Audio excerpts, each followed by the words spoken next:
the top.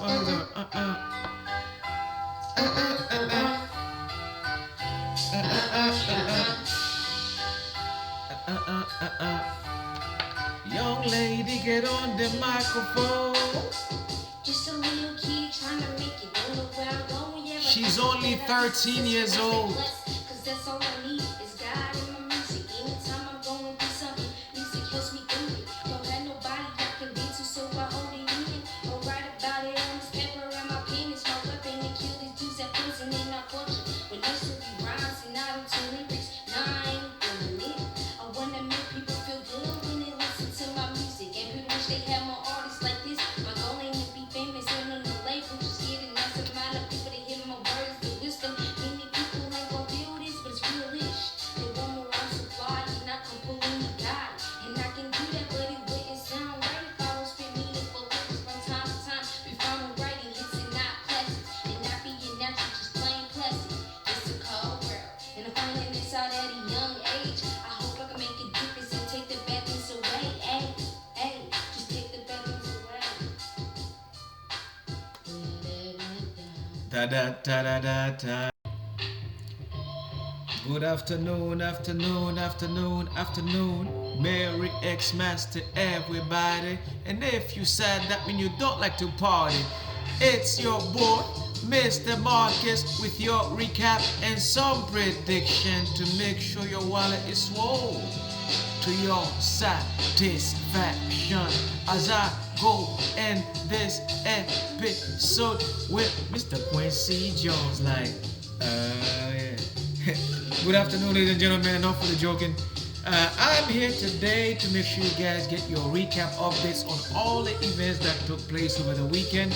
But that would be disrespectful to not have some picks for you for tonight, for tomorrow, for Wednesday, because don't forget we have Boxing Day football if you're into footy, or aka football, as they say across the pond, or if you like soccer, as we see here in North America, if you're in Canada, the United States, and Mexico is El Pelota de Football. So we are here today to make sure, let me get it out of the way before I jump into this quick segment. Normally I don't record on Mondays, I really do. I probably do Tuesday, but I combine Tuesday, Monday, or Wednesday to do the recap show. Wednesday's the latest date because why? Sometimes I may forget. But to make sure you guys are well prepped for tonight's game, congratulations to my Las Vegas / Oakland Raiders. I am still adapting to the name that they bestowed upon us now since we migrated to Las Vegas. I'm more used to the Oakland Raiders, but the name is Las Vegas Raiders. We just beat our main arch enemy, the Kansas City Chiefs, 20-14. I'm happy for the Raiders for giving us, Raiders fans, Raiders Nation, and most importantly, Al Davis. But me, I was already celebrating yesterday because why? My number 2 team in the NFL, the Bills, are qualified for the playoff. Well, we need to not celebrate because there's 2 more games to go.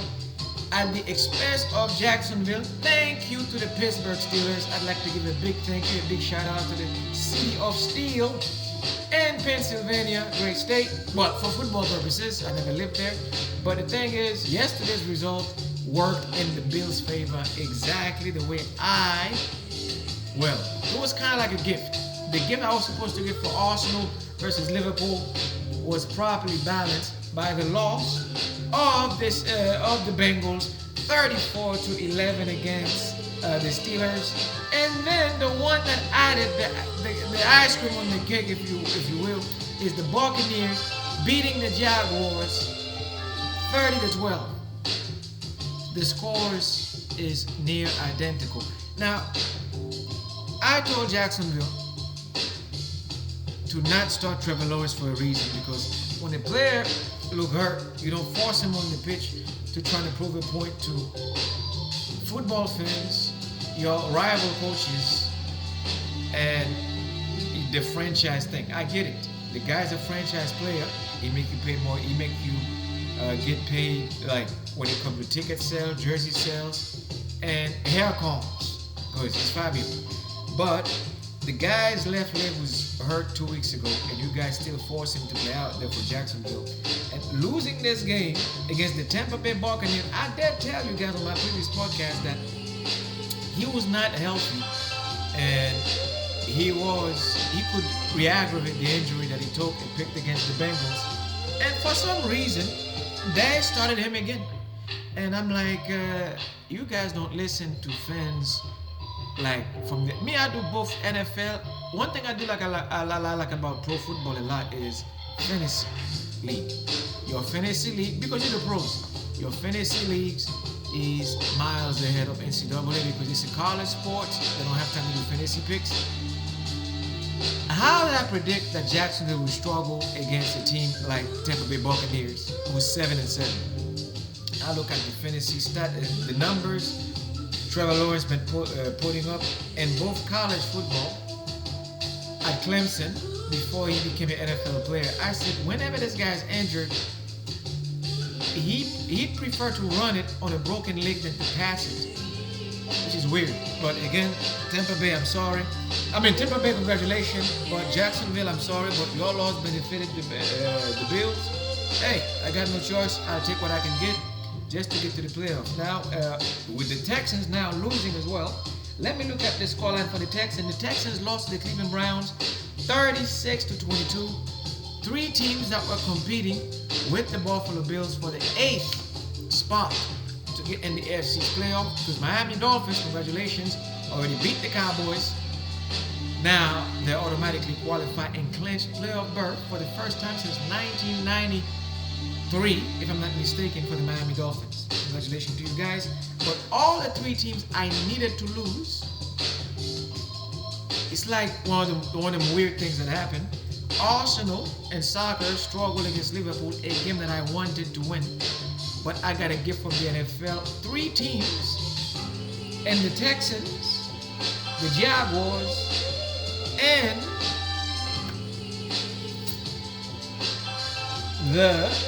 let me see who else. Okay, I have the Jaguars, I have the Texans, and who else did I say I want to lose again? The Dolphins won their games. The Bengals lost, so the third team. But there is one team also I would like to lose in the AFC, but is the Colts, and the Colts lost against the Falcons. So I got 4 to make up for, well, it cannot be forgiven for what Arsenal did. Now, for those of you watching football right now, don't forget that the Eagles are currently playing the Giants, winning as they expected them to win. But for tonight's game, I will give you a pick. Ravens is traveling to the 49ers. On my previous podcast, I told you guys to go with the Ravens because it was +3 Ravens underdog. Well, right before the game today, they have increased it to -6.5. So I had to make sure you guys get updated on that little change. So you went from +3.5 Ravens to +6. In other words, they want the Ravens. Ravens will be underdog. San Francisco, they want San Francisco to beat the Ravens by -6.5. In other words, -7 by a touchdown or 2 field goals. Folks, I now welcome this bet because now we're only less than an hour away from the game. This is what you're going to do. You're going to have to select the Baltimore Ravens, but I want you to buy what they're proposing at -6.5 to +6.5 Baltimore Ravens. Now, last week I said buy some points. Now, since it's less than 40 minutes before the game starts, you do not have to buy points. You go plus Baltimore Ravens at 6.5. You can buy to increase it to a touchdown since it's underdog. So now you buy to increase it to 7 or 10 points. Touchdown with a field goal, 10 points. But it will cost you a little. But I would advise you just place the bet +6.5 Baltimore Ravens. They will be able to cover that against the 49ers, even though the 49ers are a better team, better rushing, better wide receiving, and when it comes to Deebo Samuel and all these guys, and for all these guys. I believe that tonight, that the Baltimore Ravens may shock the world. Yes, I expect them to lose at 95%. Listen to what I'm saying. I'm expecting the Ravens to lose at 95%, I am willing to break my own 10-point rule because why? This 49ers team will win this game by all means. The spread, however, I'm expecting the Ravens to cover it up. Beckham versus Deebo Samuel. Lamar Jackson versus Purdue. Gus Edwards, and I believe they have another pair of running back that they're going to use tonight for the Ravens. These guys have what it takes to play against. They're basically the San Francisco 49ers of the AFC facing the 49ers who represent the NFC. So the matchup is well, identical to me, but I would go with the Ravens plus 6.5 because they're slick. They changed it an hour before the game starts. Now, as for other recap in the NFL we had for you, we had the New York Jets. Congratulations to the Jets. Without Zach Wilson as the quarterback and Trevor Siemian. For those of you who recognize that guy, he used to play for the Denver Broncos as their number 3, if I'm not mistaken, or number 7, who was at the helm as a quarterback. And at 31 years old, he got his, well, it's never too late as they say in the quarterback position, but you have to be decent. Now, I'm not surprised by what Flacco is doing at the Cleveland Browns because why? I used to watch Flacco at the Baltimore Ravens. This is the guy who brought them to the Super Bowl, the first quarterback since Trent Dilfer from the Seattle Seahawks when he moved, and Matt Hasselbeck, these guys, when he moved from Seattle Seahawks in 2000 to move to the Baltimore Ravens. At that time in 1999, Shannon Sharp, who won the Super Bowl with the Denver Broncos in 1997, came to the Baltimore to play with a guy named Trent Dilfer when the coach was Brian Billick was the manager at the Ravens in 1999 to 2000 when the Ravens beat the New York Giants. And then became world champion. So I remember, and Ray Lewis was the captain, Jamal Lewis was the running back. I can remember it like it was today. But Flacco was the first running back in 2011-2012 when they defeated the same San Francisco 49ers who was about to play today in New Orleans at the Mercedes-Benz Stadium. How do I remember this? The quarterback for the Ravens, I believe it was I forgot. But for the 49ers, it was Colin Kaepernick who was the quarterback. For the Ravens, it was Flacco. I forgot. It was the flag man who was wearing number 5. And then I remember at halftime the powers went out after Beyonce had a concert. There were rumors that Beyonce was dancing too hard on the stage and the podium, and the energy transcended to the electrical grid and sucked the power out of the Mercedes-Benz Stadium in New Orleans. But again, this was like way back in 2012, 2011, if I'm not mistaken. But tonight is the same matchup, and this is why I have to go with the Ravens. I'm willing to lose tonight with the underdog before I pick San Francisco as the hot home favorite. Because now the spread is at minus 6.5. Baltimore should be able to take care of that. But to get back to the New York Jets, they stole the game really by a field goal with less than 3 minutes left on the clock, as you're supposed to do, and they won 30-28. Jets pulled one of the best upsets I've seen this year in the NFL. And as for Cleveland Browns, they went to Texas and Houston to beat the Texans 36-22 with the ex-Baltimore Ravens quarterback Joe Flacco. Now 8-7, the last spot now with 2 games remaining in the season is definitely in the hands of the teams who are occupying these last positions. In another word, the Bills are in 8th place, but there's still week 17 and week 18 to play. Now, as for the Bills fan, if you ask me, Buffalo got to play against, actually, Buffalo get a week off on week 17. Let me revise this one more time. 1 second, folks. I have to make sure I get this right for you guys. Bills play the Patriots. Bills are 9-6. Foot in the playoff at 8th spot. against the Patriots was 4-11. I will not tell Buffalo what to do. Keep doing what you've been doing, because what the Bills did last night was show that they can play. And when I say they can play, I'm talking about Josh Allen, the quarterback of the Bills. I was expecting him to struggle a little bit last night. He threw one interception. You know Josh Allen will throw you one. That's what he does. Josh Allen will throw you a pick. But before I get to that game, let me give you the scoreline before that. I think I had Washington Commanders, the Jets. Washington Commanders lost by 2 points. But I did tell you guys that they would be in a position to cover the spread or even win this game. But they lost. So that brought me down at 90% for the NFL predictions. The Seattle Seahawks against the Titans covered the spread +3 by winning the game 20-17. And Tennessee, not bad. Hawks, not bad. But I'm afraid it's too late, because why? The Rams won as well yesterday, and that put you out of playoff contention when it comes to the NFC division, because why? The Rams beat the Saints 30-22, so that winning was in vain, but at least you covered the spread and you beat the Titans in their own backyard in Nashville, as I predicted. And then I did tell you guys about the Lions beating the Vikings. One thing I did not like about that 30-24 scoreline is that the Lions made it difficult more than it should have been, because why? It should have been a scoreline of 30-14, 30-15. The Lions struggled and still won the game 30-24. The Vikings, you give them some kind of a false sense of security to come back in the fourth quarter, almost cost you the game.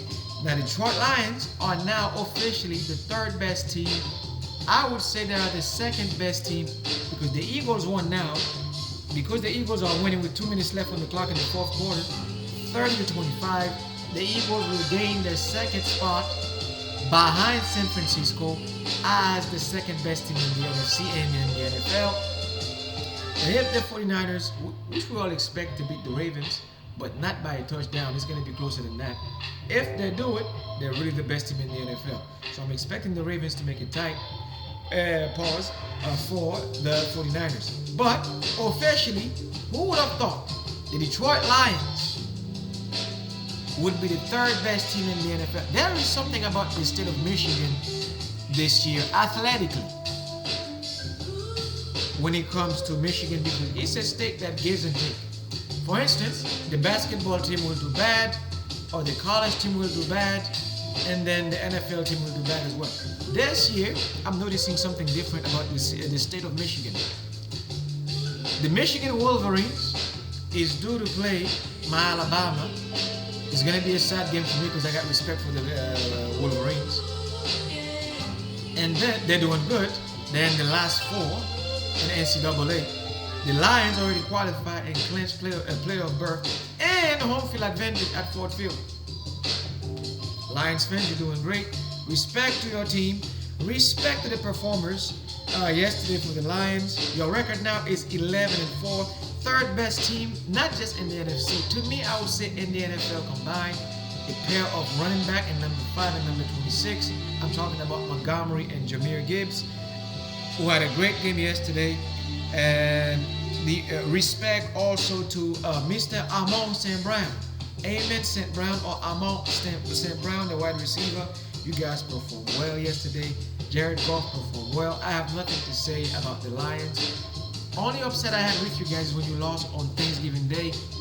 I don't get how you guys win all these games and y'all lost on a game where you were supposed to cheer your fans and please them. But when it comes to the Buffalo Bills game, I would like to give the dedication to a young man who showed me last night he can play quarterback when you allow him to play quarterback. Not when you're allowed to, when the coach grills you and tell you go on the gridiron and perform as a quarterback, as I got you in at Buffalo.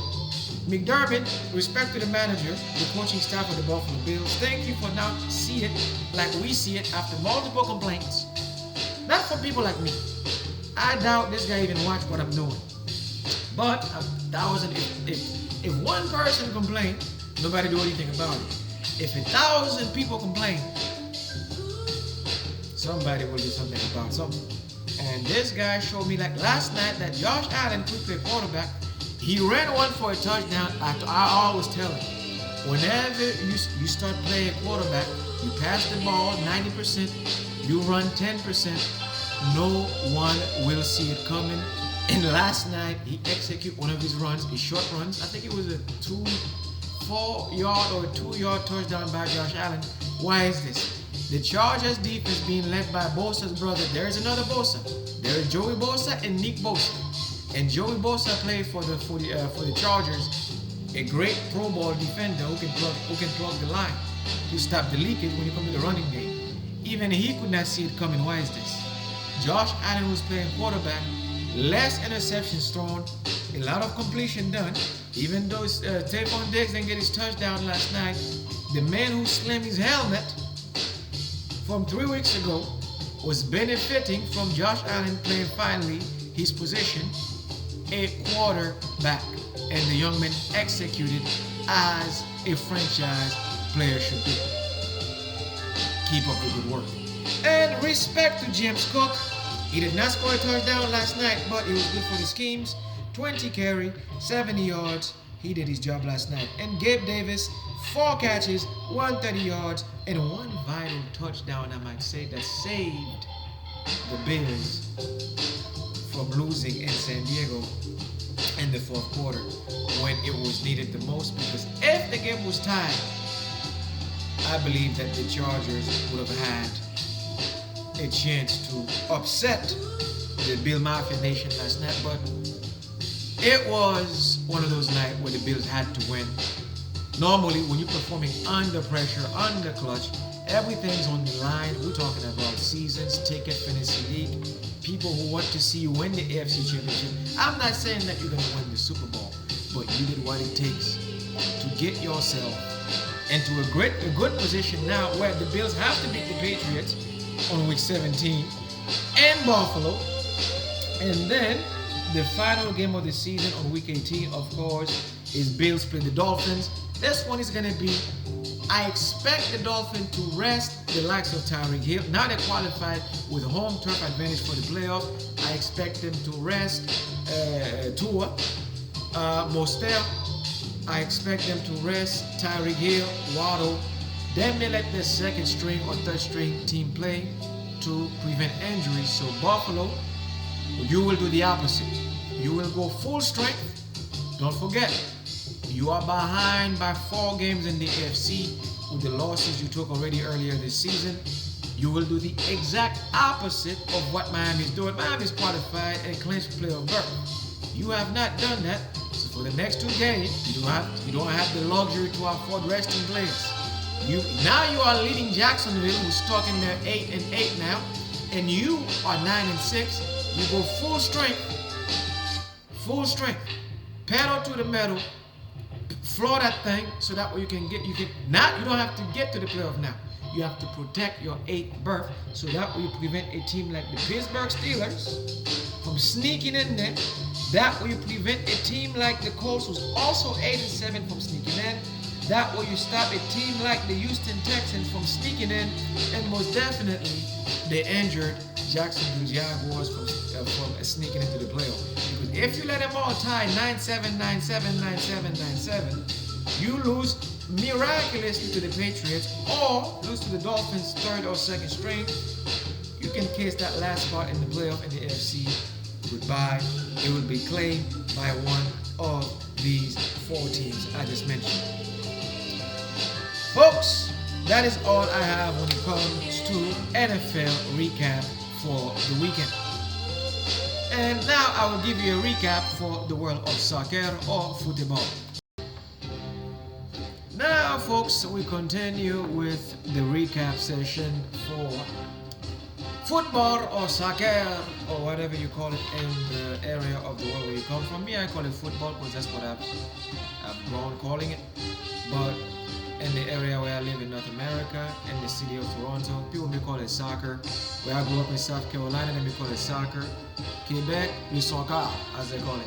But let's start with the games that took place over the weekend. As you know, when it comes to the Ligue 1. Joyeux année en France à tout le monde. But à bientôt. I'll see you guys in January 12th. Merry Christmas to you guys, or Xmas to you. In my case, I say Xmas. And for the French league, they're done. They're out. They're resting with their family. So no Mbappe. Same goes in Germany. They're all be back on January 12th. So we have no recap from these two leagues. In La Liga, we had one last game to check, and that was Atletico Madrid versus, I believe they were playing over the weekend. I forgot, guys. I give you guys, I've been a little bit tipsy, and I give you guys the scoreline for the weekend for Atletico Madrid. I believe my preview was Atletico Madrid would win this game. It was the last one. What are they playing again? One second, let me pull this up for you guys. La la la la la la la. And Atletico Madrid was playing again. I know this is very unprofessional, but again, folks, Atletico Madrid was playing against Sevilla. And I told you guys on my last Canon Sportscast, boxing had my mind this weekend. Sorry about that, folks. I told you guys that if you go with Sevilla, they had 80% chance to cover the spread, and a 20%, was it a 20% chance to win the game? They covered the spread by losing 0-1 at +1. Sevilla covered the spread. I have it here for you. 1 second. Right there. This was the scoreline, and the goal was scored by Marcus Llorente from there. I believe he was purchased from Villarreal. He was the one to seal the fate of Sevilla. They lost, but my prediction, the NFL is 90% this week, but when it comes to soccer, come on, bro. I'm at 100% on it. And then we have Il Calcio scoreline. I told you guys Lazio di Roma would win their game against Empoli, and as I promised, I delivered as I'm supposed to, because why? If I don't, I'm gonna be embarrassed when I make predictions for you guys, and I'm not into the embarrassment thing. I want to make sure I nail it every time from 70 to 90%, because that's I aim to get it right between these percentages. Now, Lazio won the game. I gave you a score line. It would be 1-0, 2-0, 2-1, Lazio 3-1. Lazio won the game 2-0. A former Arsenal player that we all know, Matteo Guendouzi, another player Arteta got rid of when he came in at Arsenal 4.5 years ago. One of Aubameyang's best. When he came to Arsenal, Unai Emery brought him in, and Matteo Guendouzi was like 17 or 18, if I'm not mistaken, recruited by Arsene Wenger, signed by Unai Emery to play in the midfield. Every time we moan about having no midfielder, oh, we only got Declan Rice, we have to spend money in January, we have to spend money at Arsenal Football Club. We had all the pieces there. Torreira was there, now playing Istanbul and Galatasaray. Matteo Guendouzi came from the Bordeaux Academy. We had the players there. It's just that certain man wanted his idea to be implemented at the Emirates and brought his own squad.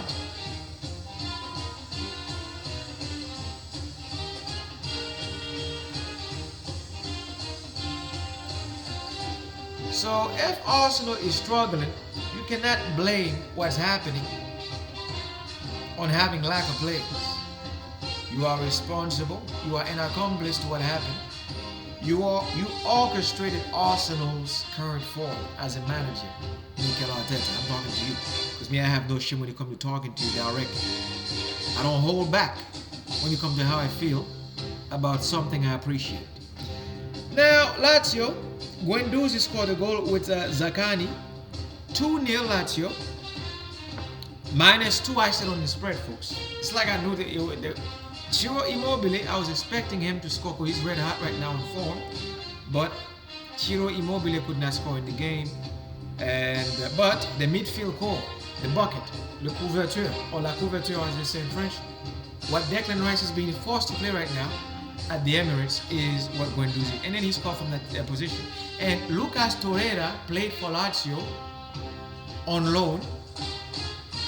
All these guys were Arsenal players, and I just don't get what I don't understand what's going on. And then we had Milan drew, so that would bring me at 90% because AC Milan was supposed to win this game against Salernitana. 2-2 draw. Respect to felicitations at Salernitana for drawing AC Milan. That is a rare thing to do, to draw AC Milan, the form they're on right now. And Salernitana, they drew. Drew AC Milan in their backyard. Fazio and Condreva. I believe Condreva used to play for, I think, Inter Milan, Napoli, or Lazio. And they stopped AC Milan, and Tamori and Jovic saved AC Milan from an embarrassment.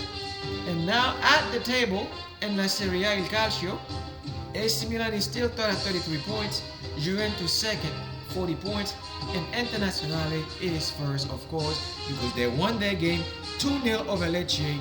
Top dogs Inter Milan did it again as they're supposed to, because Internazionale don't miss. They are the second best team on the planet after Manchester City. Third will be Bayern Munich. And when you are the second best on the planet, I expect team like City, Internazionale, to always do what they do. Goal scorers were Bisek and Nicolo Barella. Right there it is. Internazionale did what they had to do. They are the second best team in the Serie A in Calcio.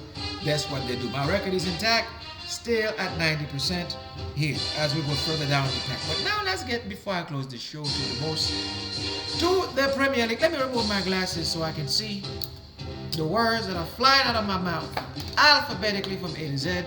We're not here to banalize and put people down. But if you fail to do your job, it is my job to address it on my recap and when I'm doing a preview for an event. Because if I'm going to do something like this for the rest of my life, I cannot sugarcoat it when I drop it. Pause. If my stomach hurt after I have a big meal and something is rolling in my stomach, bubbling, no, I'm not going to die with stomach cancer. I have to let it out, my frustration, that is. On Saturday, I promise you guys in the beginning of the season, I would be more than I will change my technique and my pattern on how I support Arsenal this year. Yes, I'm from the Arsenal delegation, or they're called the pessimist gunners. Yes, we have two faculties. We have those who think about all the positive things, and which is fine. It's okay to be positive, but the way I've been seeing this club decline, and Manchester United fans are in a better position on this very Xmas day compared to us Arsenal fans.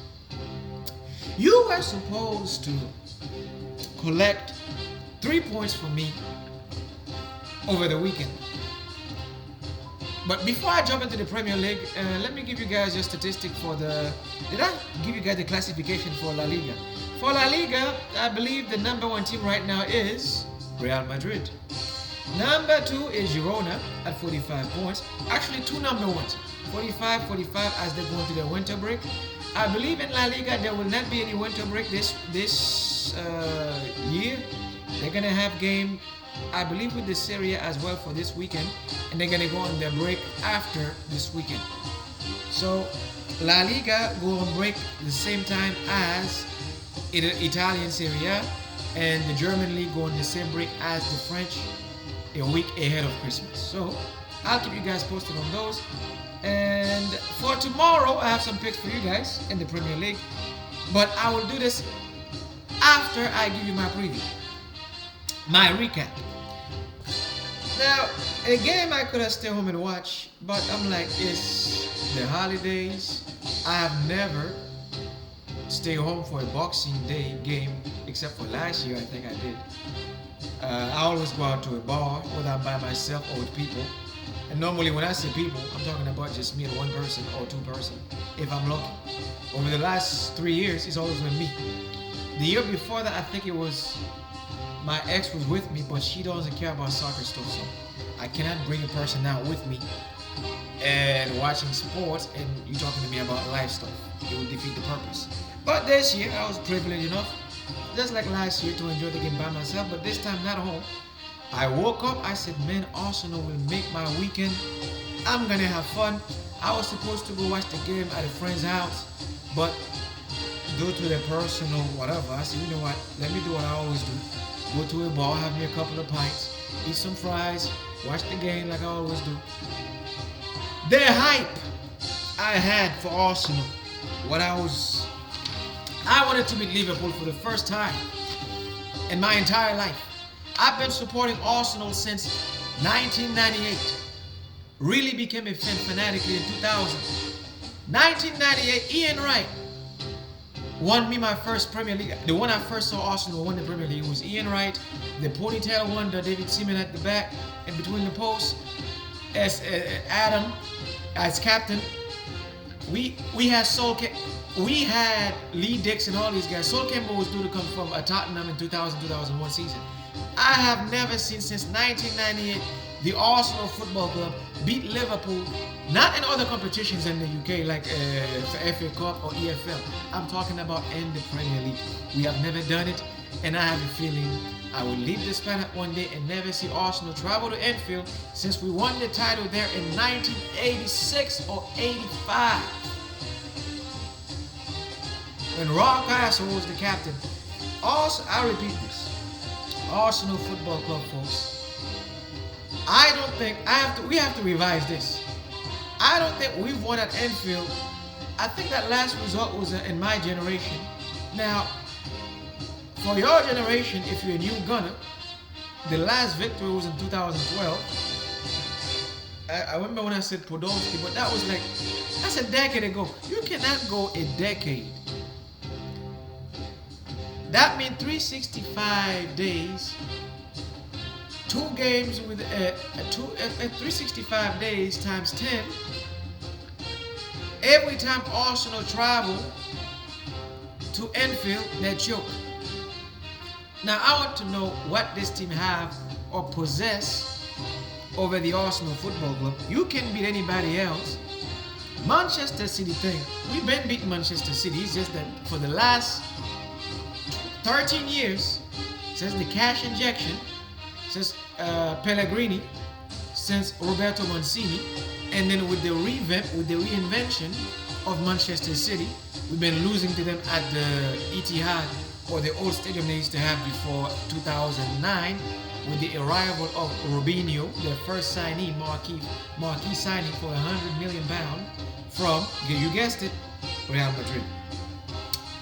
Arsenal was winning the first 60 minutes of the game, even though Liverpool tied the game with Mohamed Salah with a Zinchenko mistake. One-on-one marking, this guy cannot defend on the back foot. Tomiyasu was hurt. He was supposed to be the one that started in the game.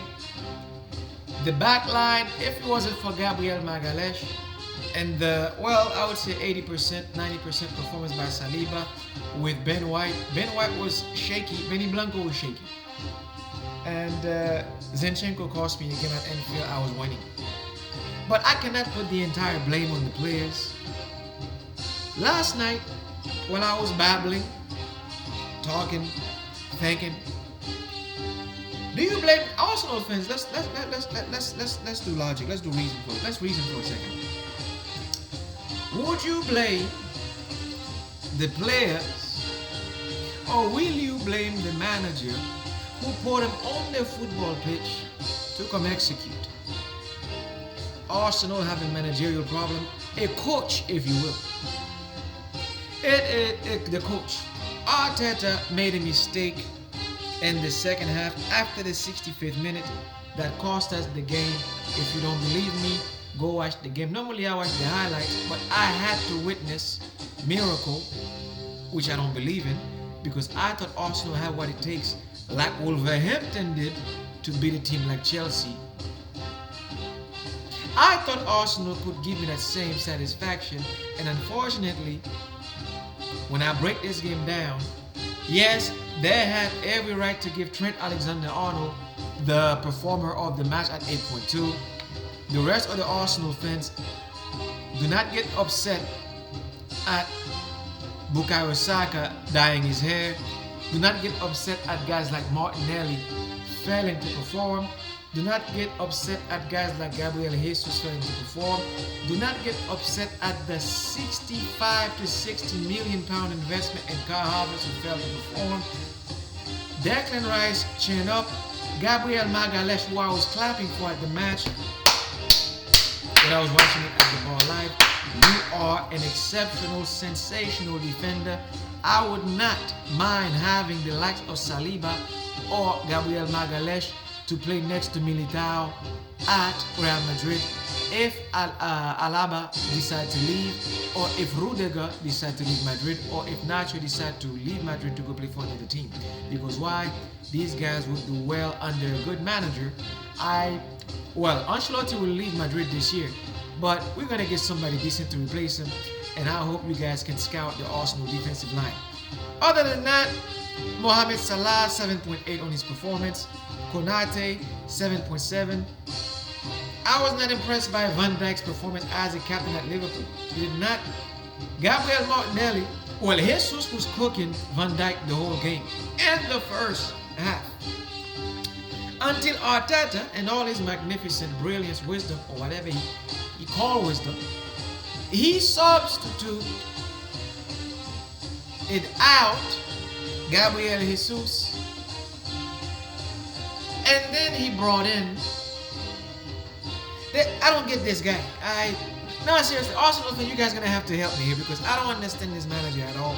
His philosophy, the way he thinks. While Liverpool subbed out Cody Gakpo for Darwin Núñez, while Liverpool subbed out the likes of Luis Diaz for Harvey Elliott, Ryan Gabagrak for Curtis Jones, Mikel Arteta took out Gabriel Martinelli for Trossard. I'm like, okay, Trossard, 28, 29 years old, he brought the experience. But when he brought in Nketiah for Gabriel Jesus, if I did not pay the bartender already for the food, I would have just like walk out the restaurant without paying. That's it. Arsenal, we have to talk. If it wasn't for the food already paid for, I could have just walked out and be like, you know what, I'd rather wash the dishes before I pay. You embarrass Arsenalist fans, Arsenalists and Arsenalistas, if that's a word, globally on Saturday. This game have severe ramification. Now, if you're an Arsenal fan, you're probably thinking, okay, we are top of the table. Keep being blind like you were last year. Forgetting that Manchester City have 2 games at hand. They went to Saudi Arabia. The game was postponed for the FIFA Club World Cup. With 2 games at hand, we just put Manchester City and Tottenham right back in the competition, folks. Tottenham won their game yesterday. 2-1, I believe, with Spurs against Everton, even though they struggled. And I told you guys that Richarlison would score for them, didn't I? Which keep my record beside the AC Milan game at 90% still. I told you guys that Wolverhampton would be a heavy underdog, even though I wanted Chelsea to win. At Molineux, not only Wolverhampton covered that +2, +1 spread, they defeated Chelsea 2-0 as I expected. No excuses for Chelsea. Your Prince was back on the pitch. Mr. Nkunku from the dugout. The Congolese sensation was there, fully healthy. Was subbed in at the same time with Mikhailo Mudryk. The result was the same. Wolverhampton beat Chelsea FC 2-0. Aston Villa drew Sheffield United at Villa Park 1-1. Hey, I don't motivate the teams. I just know how to do my predictions. I thought this one now bring me down to 80% because why? Aston Villa was supposed to defeat a team like Sheffield United. You have failed to do so. Therefore, Tottenham and Manchester City are right back and competing for the titles again. folks, these were the results that I predicted for you guys for football. Now, I will give you guys some predictions for the games coming up. Don't forget, it is Boxing Day tomorrow, and today we had no Monday night game because all game will be for the Boxing Day fixtures. We have first, I'm going to put this on a tiny prediction here for you guys. We have Newcastle United facing Nottingham Forest. Nottingham Forest will lose this game, and I have my reason why you will lose this game, because over this past weekend, Nottingham Forest lost to Dominic Solanke, who's on fire for Bournemouth, 3-2 in their own stadium. So to fast forward to tomorrow's Boxing Day, folks, go with Newcastle United. Yes, they have a lot of injuries, but Newcastle play at 7:30 in the morning. I'm going to call this the Boxing Day special, but only for the Premier League. Boxing Day special. Okay, 26 Boxing Day. So Newcastle United over Nottingham Forest. Now, outcome for Newcastle United, I'm expecting -1 on the spread, -2 Newcastle on the spread. Scoreline, 2-1 Newcastle United. Nottingham Forest is a stubborn team. They have a new manager now for Bruno Espirisanto Gomez that used to coach Wolverhampton. He went to Saudi Arabia to coach Al Hilal. Now he's back in England coaching Nottingham Forest. Now I know who your manager is. Let's not banalize Nottingham Forest. They have a good manager in Bruno. He was so good, Tottenham hired him as a manager, even though it didn't work out. Because nothing worked out when it comes to managing Chelsea and Tottenham. Whew. So 2-1 I expect from Newcastle United, or a 3-1 over Nottingham Forest. I expect you to beat Nottingham Forest tomorrow for Boxing Day football. Number 2 game to predict. I will put it all for you guys on the screen so you can see it. And then I expect Bournemouth versus Fulham. Fulham lost their game. I would avoid this one. I would not focus on this one before I close here. Sheffield United versus Luton. I would go with Luton. I'm buying this Luton underdog here, heavy, over Sheffield United. Or should I say the Schaefers? So I have to go with Luton as my underdog. +2 Luton, +1 Luton. And draw would be 60%. Because let's give Sheffield United a bit of respect for their experience. With the likes of Liam Brewster and your team from Liverpool Academy, I'm expecting you to be a bit stubborn in your own backyard at Bramall Lane too.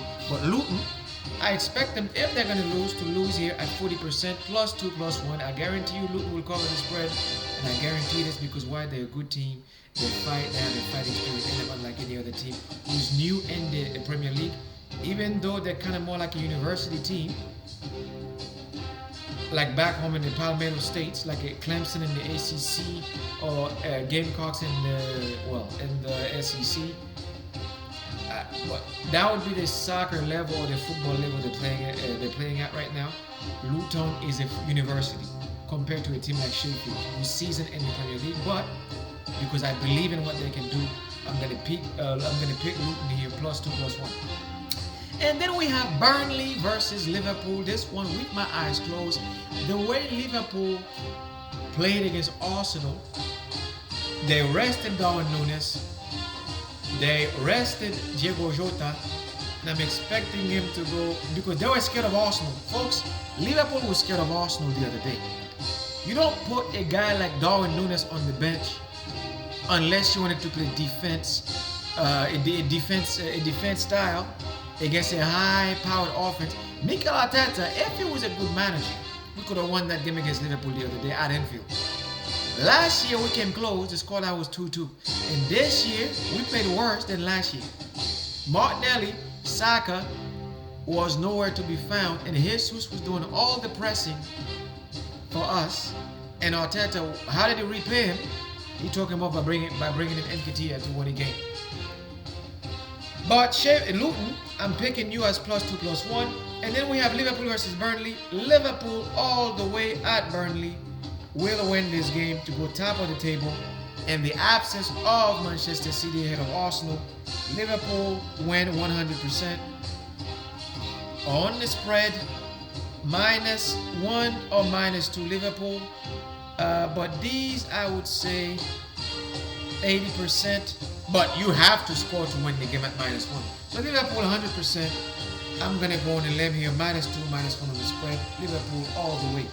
And then we have now, congratulations to Manchester United, not the manager. I saw your reaction on Saturday morning to the press. I didn't like it. But Ten Hag, now, if United keep this guy in the next 2 weeks, it's because you want to. Because why? You link with one of the hottest managers in football, Graham Potter, to manage you guys in the next 3 weeks.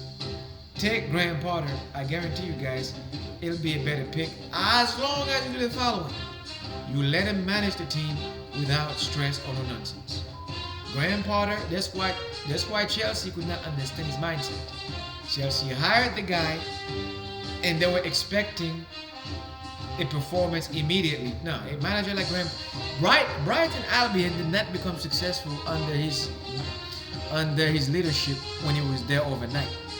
It was a 7-month process the year prior. And then he carried that momentum on to the Premier League. He's a manager that deserves time. If you're going to make him your manager at Old Trafford, don't do him like you did Ole Gunnar Solskjaer. Don't do him like you did Louis van Gaal. Do not do him like you did David Moyes, who got his vengeance. I'm forever blowing bubbles against you guys this past weekend with Jared Bowen, who I told you was scoring that game with Mohamed Kudus, a player that was supposed to be signed by Arsenal. Another mistake by Mikel Arteta. Instead, he gave that number 14 to whom? Eddie Nketiah. Meanwhile, Mr. Kudus is doing the same thing at West Ham United with a better touch and scoring goals consistently with Jared Bowen for West Ham United. They used that Declan Rice money to buy a player who fit their system, who fit David Moyes' belief, and now look at the results. My Lord. So Liverpool to win the game against Burnley tomorrow. Aston Villa against Manchester United at 3 p.m. Liverpool play at 12:30. Let me put the time. This is at 12:30 p.m. for Liverpool, 12:30. Luton play Sheffield at 10 a.m. and Newcastle play at 7:30 a.m. So United play Aston Villa at 3, the last game of the day. If you ask me who to select on this game, I have to go with Unai Emery to beat United 1-0 or 2-1. Aston Villa, because why Unai Emery again? I always have this thing with Unai Emery. One game he struggle, the next game will make you pay for it. And if he loses 2 games, trust me, he'll get 1. So I have to go with the underdog because I have to respect Manchester United now. There is a new core CEO with Ratcliffe who took over yesterday officially, and the manager is still there because they're going to evaluate him for the next 2 weeks before they fire him. But Graham Potter should be at the stadium at Old Trafford tomorrow, putting extra pressure on Ten Hag. So Aston Villa for me, +1. I cannot see it any other way, and that is at 20% to lose this game, and Villa to win this game on the money line at -245, -300. Aston Villa money line for the W. Villa at Old Trafford. Folks, like this. I put all the Premier League for you. Arsenal upset me. I will not put you for my Festus calendar fixture. I wish you guys good luck. And Arsenal should be playing on Thursday against West Ham United. I have a bad feeling about this one, even though it's at the Emirates. And tomorrow we have Chelsea versus Crystal Palace. Folks, there is a rumor at Chelsea's camp that Gallagher does not like being played on the bench because why? Don't forget Gallagher was there to fill in the void for Christopher Nkunku from Crystal Palace, and he's playing against Crystal Palace tomorrow at 2:30. Chelsea will struggle a bit against Crystal Palace, but I'm expecting a 100% victory for Chelsea tomorrow at 2:30. Premier League is a special league, and I don't want to call games back to back unless I have proper statistics. Chelsea have a formidable stats against Crystal Palace, but it's Boxing Day. The games are too fast, back to back. We don't have time to study. This is the main reason why I don't do basketball and hockey. I respect them in baseball. Because why? Too many games back to back, it does not give you time to study. And since I did not have time to study, I can't give you bad stats. But Chelsea is looking like the mighty favorite here, and I would suggest you go with them. But I suggest you do your own study, because why? If you jump on this game without doing your math, Chelsea, the last time they beat Crystal Palace was 1-0. And that was on January 15, 2023. And they did beat them prior 2-0. That was back in April 2022. And they won before 3-0. So I'm going based on these facts. Chelsea should have what it takes to beat Crystal Palace. But again, football is weird. The Premier League and the NFL is, I bow down to you too because you guys are confusing as heck. And then we have Brentford versus Wolverhampton at 2:30. I suggest you pick Wolverhampton on this one after beating Chelsea 2-0 at the Mountain View. They're riding high on positivity, and they should be able to go to Brentford to at least snatch a draw. If they're going to lose, it might be a 1-0 or a 2-1 scoreline. As for Everton FC versus Manchester City, who's back from Saudi Arabia, you don't understand. Manchester City now is licking their chops, going like, oh, Arsenal and Liverpool, the two teams I take serious, not Tottenham. The two teams I take serious could not even beat each other proper, and now leave it all in my hand for me to do. Kevin De Bruyne has returned, folks. He will not be able to play in this game against Everton because just like Julian Timber, who's back for Arsenal, I expect these guys to miss. Kevin De Bruyne is back. He's going to be on the bench for Manchester City. Yes, folks, the nightmare is back. The man that make Manchester City tick to win him all these trophies is back. This is why Manchester City is back to being the favorite to defend the belts. Because why? The timing. The best playmaker in modern day football is back, and Kevin De Bruyne at 30 years old. They're fully healthy now to make a push to win the league. You know what happened last year on the second half of the season. Looking at the table, Everton compared to Manchester City is a mismatch. By anyone, professional, ultra-professional, sophomores and amateurs. City has never lost to these guys ever since the acquisition of the Saudis.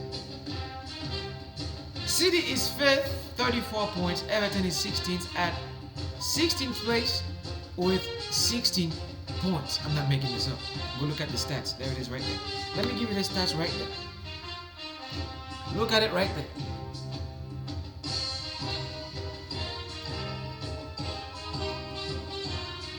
Manchester City does not fear Everton in their own backyard unless a miracle happens where the Everton can beat Manchester City 1-0 in their own stadium. I'm expecting City at 3 p.m. to destroy Everton 2-0 or 2-1.